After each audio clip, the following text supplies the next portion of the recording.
O ito, may babasahin tayong tanong. Reaction ni Emmanuel Biras. Magkaiba ang utos ng Panginoong Jesus at utos ng Ten Commandments na para lamang sa Israel. Ito ang problema. Bakit mo nilagyan ng lamang? Ano ba ang utos ng Panginoong Jesus? Di mo ba ay pag-ibig? Mali. O, babasahan namin, ikaw ba, Emmanuel Biras? O, babasahin ka namin ng utos ng Panginoon, hindi puro pag-ibig. O, hindi natin tinututulan pag-ibig kasi katuparan niya ng kautusan. Magkaiba ka mo ang utos ng Panginoon at ng Ten Commandments.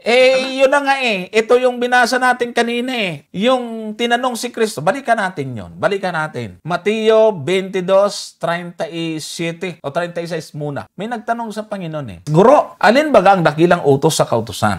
Mayroong nagtanong dito sa ating Panginoon, Pagka binasaw natin yung context niyan, Brother Gomer, para daw Para subukin ang Panginoon. Oo, nandyan sa 34 muna. 34. Datapat ng marinig ng mga Parisiyo na kanyang napatahimik ang mga Sadusiyo ay nangagkatipon sila. Ibig sabihin, tamimi yung... Natamimi yung Sadusiyo Barado. Na-challenge yung mga Parisiyo. Natamimi yung mga Sadusiyo. Nagkukos sila, nag-meeting sila. Katipon sila nagkasundo sila. Ano na pagkaisahan? Ito, 35. At isa sa kanila, nakatagapagtanggol ng kautusan, ay tinanong siya ng isang tanong upang siya tuksuhin. Yung pinakamagaling siguro ito sa bihasa sa kautusan kabisado. Susubukan ay ka natin. Anong tanong? Guro, 36. Alin baga ang dakilang utos sa kautusan? Tingnan nyo ang tanong sa Panginoon. Nagtatanong itong mga bihasa sa kautusan kung, siyempre Parisiyo din yan kung alin ang dakilang utos sa kautusan. Kung si Kristo ay may bagong utos, Yun kung may bagong utos si Kristo. Ang tanong sa kanya, alin ang pinakadakilang utos sa kautusan? Ibig sabihin, tinatanong nitong tagapagtanggol ng kautusan na ito, doon sa napakaraming utos sa Old Testament, alin doon pinakadakila? Sinagot ng Panginoon kung iba na ang kautusan ni Kristo, dapat iba sagot niya. Pero Brother Gomer, sa hindi nakakaalam, akala nila, bago talaga itong sagot ng Panginoon. Ayan ang sagot ng Panginoon. 37. At sinabi sa kanya, iibigin mo ang Panginoon mong Diyos ng buong puso mo at ng buong kaluluwa mo at ng buong pag-iisip mo. Ayan, sabihin siguro ni Brother Emmanuel Biras, bago na yan, bago. Talaga lang? Bago ba talaga yan, Brother Gomer? O meron yan sa Old Testament? Ang tanong niyan, Brother Johnson, saan kinuha ni Kristo yung sinabi niya na yan? Basahin natin. Tingnan mo Deuteronomio, kaya si Kristo nagbabasa ng Biblia talaga At yung Old Testament ginagamit niya. Ang sagot ng ating Panginoon, Brother Johnson, may talata. Naman. Hindi siya nagsalita ng walang talata. Tama. Ito yung talata na ginamit ng ating Panginoon. Deuteronomio 6:5. Nakita nyo? Ito yung talata na ginamit ng Panginoon. At iyong ibigin ang Panginoon mong Diyos ng iyong puso, ng iyong buong kaluluwa, at ng iyong buong lakas. Ay hindi magkaiba, Brother Johnson. Ito matindi dyan, Brother Gomer. Kung tayo ang gumamit niyan, sasabihin ng mga mali! Lumang tipan na yan! Problema, tututulan ba nila si Kristo? Gumamit ng lumang tipan, gumamit ng kautusan ni Moises. Yan na nga ngayon, ang pangalawa, Brother Gomer, sabi ng Panginoon doon sa 38 ng Mateo, balikan natin, ito ang dakila at pangunang utos. Ang pangalawa, 39. At ang pangalawang katulad ay ito, iibigin mo ang iyong kapwa na gaya na iyong sarili. Ayan, bago na. Dalawa na lang. Sabi ng iba, dalawa na lang. Tanong, Brother Gomer, bago na ba ang utos na ito? Wala ba ito sa Old Testament? Hindi kasi ang tinatanong nga nung mga Parisiyo, Brother Johnson, sa kautosan alam naman. Kung si Kristo, may bago ng utos, sasabihin ni Kristo, wala na yon. Bago na. Wala na yung mga utos na yon. Ang ginawa ng Panginoon, anong kinuha niyang sagot? Correct. Talata ulit. Ang ibig sabihin, ang ating Panginoon, nagbasa na naman ng talata, galing na naman sa lumang tipan. Tama. Saan yun ngayon sa lumang tipan? Ito, nasa Levitico 19, ang talata ay 18. Anong sabi dito? Dito kinuha ng Panginoon yung sagot niya. May talata. Sabi niya, huwag kayong maghihiganti o magtatanim laban sa mga anak ng inyong bayan, kundi ibigin ninyo ang inyong kapwa na gaya ng inyong sarili. Yan. po ang Panginoon. Dito kinuha ng Panginoon yung sagot niya. Kakampi tayo ni Kristo, Brother Gomer. Correct. Sang-ayon tayo sa kanya. Pero palagay ko si Emmanuel Viras, baka hindi kaya, Brother Johnson, kaya nga ito yung pagpapatunay nga ni Kristo. Binasa mo na nga kanina di ba? Ano naman? O anong sabi ni Kristo doon sa, balikan natin yung Juan 7:16.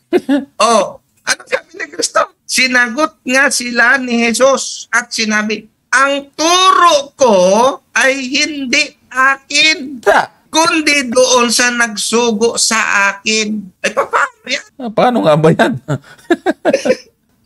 Sasabihin mo, iba? Wala Hindi talaga, Brother Johnson, hindi lulusot Akala nyo lang po matibay yung ganyang pangangatwiran pero wala po talaga. Hindi po talaga sinasang-ayunan ng banal na kasulatan. Lalong-lalo na ng ating Panginoong Jesucristo. Kasi pinaghihiwalay. Ito ang problema talaga ng marami. Nauso kasi yung ganyang doktrina, na kanya-kanya ang Ama at si Kristo. Ito, dagdagan ho natin sa 8:28 ng Juan. Tingnan nyo natin sinabi ng Panginoon dyan. 8:28. Yan. Sinabi nga ni Jesus, kung maitaas na ninyo ang anak ng tao, sa kaninyo makikilala na ako nga ang Kristo. At wala akong ginagawa sa aking sarili, kundi sinisenta ko ang mga bagay na ito ayon sa itinuro sa akin ng Ama. Yeah. Kaya si Kristo ay hindi ho naparito para gumawa ng sarili niyang utos. Ay, hindi nga niya sisirain, Brother Johnson. Maganda yun palasak na natin talata, hindi pa rin nila nakabisado. Ito po napakaliwanag talaga nito na kumbaga sabi nga ito, ang Panginoon mismo ang nagsasalita kahit na anong tutol ang gawin po ninyo, mapasampung utos, kahit anong utos pa ang gusto nyong tirahin. Pag ang ating Panginoon ang inyong tinanong, anong sagot ng Panginoon?